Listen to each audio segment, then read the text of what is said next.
Anak-anak, para remaja, orang-orang muda, keluarga, dan para lansia, Tuhan bersamamu dan bersama rohmu. Inilah Injil suci menurut Matius. Dimuliakanlah Tuhan. Sekali peristiwa, Yesus bersabda kepada murid-muridnya, "Seperti halnya pada zaman Nuh, demikianlah kelak pada kedatangan Anak Manusia. Pada zaman sebelum air bah itu, orang makan dan minum, kawin dan mengawinkan, sampai kepada hari Nuh, masuk ke dalam bahtera. Mereka tidak menyadari apa yang terjadi sampai air bah itu datang dan melenyapkan mereka semua. Demikian pula lah halnya kelak pada kedatangan Anak Manusia. Pada waktu itu kalau ada dua orang di ladang, yang seorang akan dibawa dan yang lain akan ditinggalkan. Kalau ada dua orang perempuan sedang menggiling gandum, yang seorang akan dibawa dan yang lain akan ditinggalkan. Oleh karena itu, berjaga-jagalah, sebab kamu tidak tahu pada hari mana Tuhanmu datang.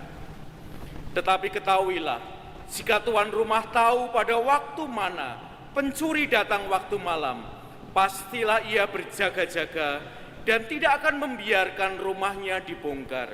Sebab itu, hendaklah kamu selalu siap siaga, karena Anak Manusia datang pada saat yang tidak kamu duga." Demikianlah Injil Tuhan. Terpujilah Kristus.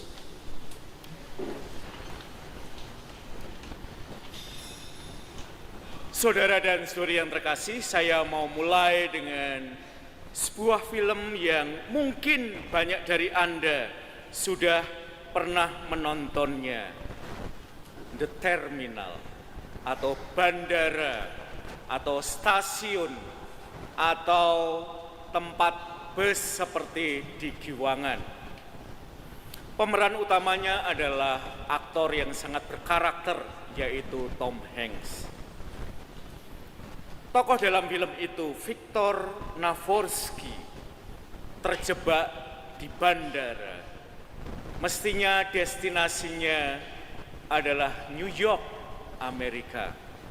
Persoalannya adalah bahwa paspor dia itu tidak dikenali oleh Amerika.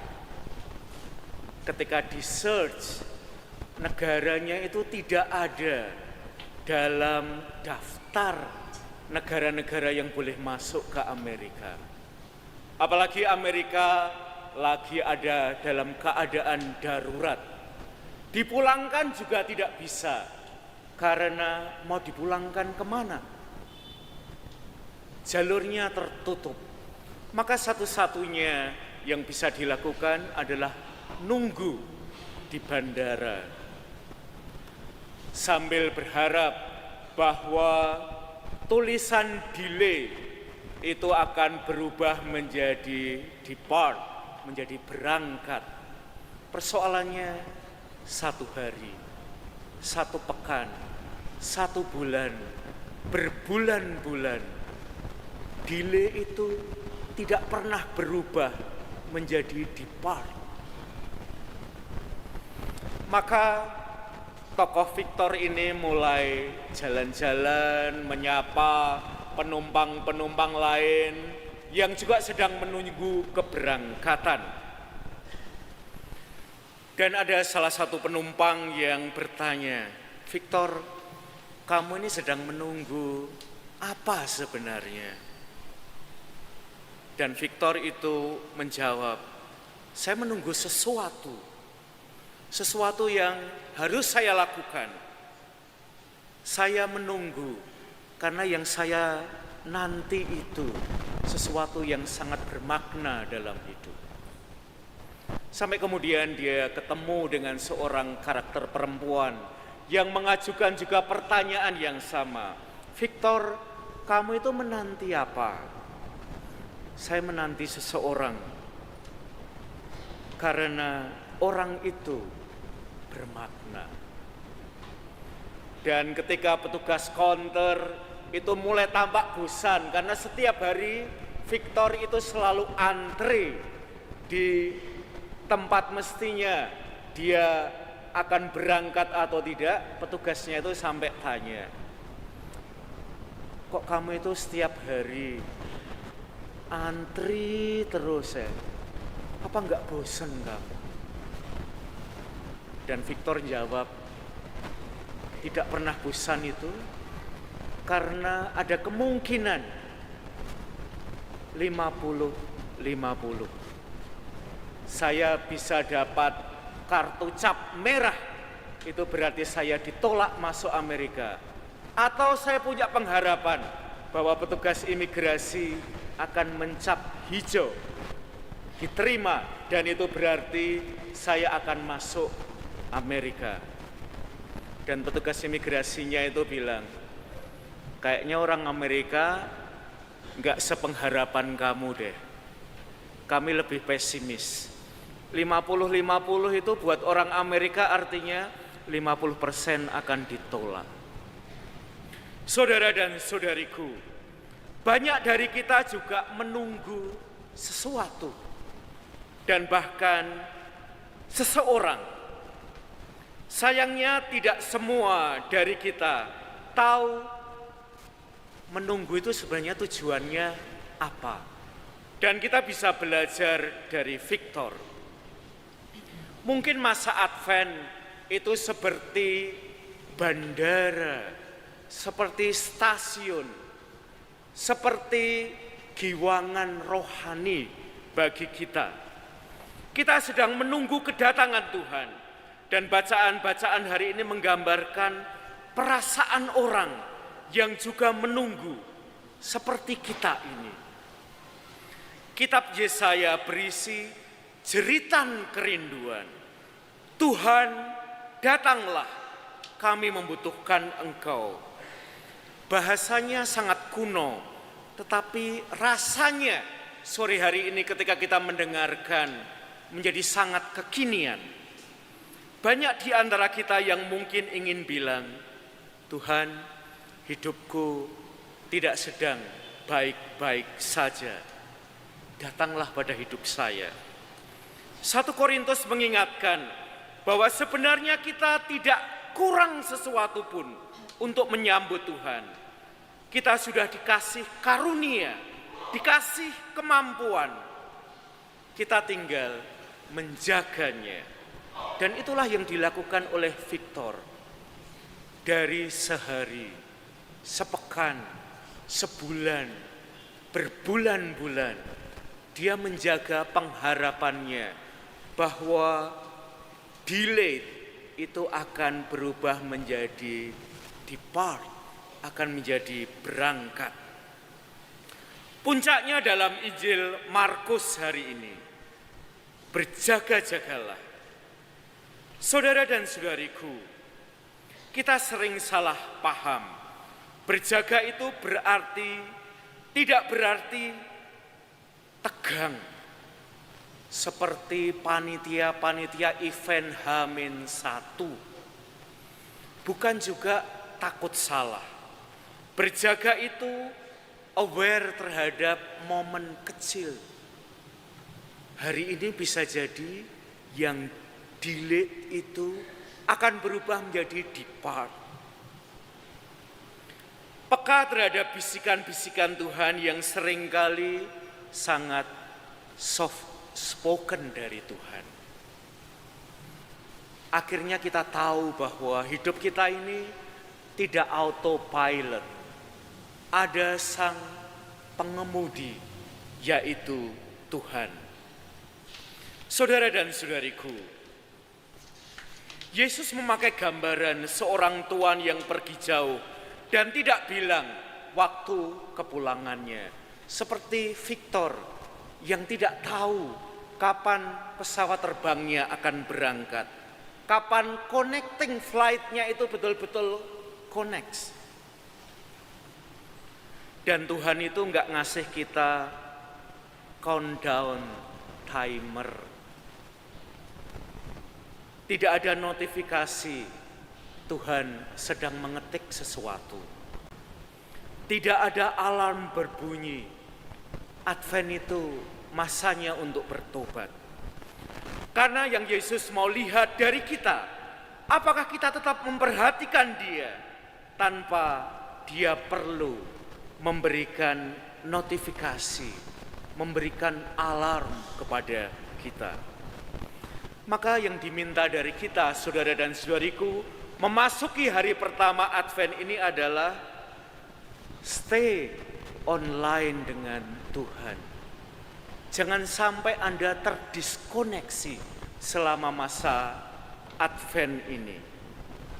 Dan jangan lupa, gawai spiritual Anda, notifikasinya dipastikan on. Siapa tahu yang semula delay itu ada notifikasi berangkat sekarang. Dan seperti yang dilakukan oleh Victor ketika Anda sedang menunggu, jangan sampai gawai spiritual kita beri mode airplane, sehingga kita tidak bisa terkoneksi dengan tanda-tanda Tuhan yang seringkali Tuhan spill kepada kita. Musuhnya cuma satu, rekan-rekan, anak-anak, para remaja, orang-orang muda, keluarga-keluarga dan para lansia, yaitu terdistraksi. Sama seperti kalau kita membuka gawai kita, berapa layar yang Anda buka? Chat, feed, tugas, ekspektasi, belum ditambah kalau ada drama-dramanya. Suara Tuhan itu seringkali sangat soft spoken. Dan hanya kita yang pasang telinga bisa aware bahwa Tuhan itu sedang berbicara dengan kita. Kalau saya khotbah begini, tidak berarti saya jauh lebih baik dari Anda, saudara dan saudariku. Saya juga seringkali terdistraksi oleh doom scrolling gawe spiritual saya. Maka saya tidak berbicara dari posisi orang yang punya kesempurnaan di hadapan rekan-rekan. Dan agar masa Advent itu tidak hanya lewat begitu saja dan tiba-tiba kok rasanya belum siap ya ketika kita malam Natal. Maka saya ingin mengundang Anda sore hari ini. Buatlah sebuah janji untuk Anda lakukan selama masa Advent ini. Misalnya, saya memberikan beberapa kemungkinan dan Anda bisa menambahkan. Misalnya, 5 menit tanpa layar pada pagi hari untuk bilang, Tuhan, saya lagi online sama kamu. Mungkin Anda melakukan digital sabat seperti sore hari ini. 1 jam bebas dari notifikasi gawe Anda. Bisa jadi Anda mau mengirim satu message yang menguatkan per minggu untuk seseorang yang lagi down dalam hidupnya. Mungkin mendoakan nama pertama yang muncul pada gawe Anda hari ini. Atau kalau Anda merasa agak kurang rajin misa pagi, Anda akan misa pagi sekurang-kurangnya seminggu sekali di gereja Kota Baru ini. Atau ikut adorasi selama sekurang-kurangnya sebulan sekali lah. Atau Anda mengkreasi playlist rohani selama masa Advent Anda, yaitu soundtrack lagu yang message-nya adalah berjaga. Seperti saya mengundang Anda untuk menonton The Terminal. Mengapa? Seperti Victor dalam film The Terminal, saya menunggu karena Tuhan yang saya tunggu itu sedemikian bermakna dalam hidup kita. Seperti pengalaman manusiawi kita, kalau seseorang yang Anda tunggu itu sedemikian bermakna, Anda tidak terlalu mempermasalahkan dia datang on time atau in time. Bahkan kalau terlambat, Anda tidak terlalu sering melihat apakah ada notifikasi dari dia. Karena kita percaya orang itu akan datang kok pada waktunya. Saya akan menutup dengan salah satu bait dari Christian Perry yang berjudul A Thousand Years. Silahkan nanti Anda mainkan waktu Anda pulang dari gereja ini ya. Ini kalau di Indonesia versinya Ganteng-Ganteng Serigala ya. Saat mendengarkannya dengan hati Advent, satu bait mengena sekali buat saya. I have died every day waiting for you. Saya itu setengah mati nunggu kamu. Maka saudara dan saudariku, bahasa cinta yang mendalam ini juga adalah bahasa Tuhan. Tuhan menunggu kita setiap hari. Tuhan gak pernah bosan, apalagi bosenin.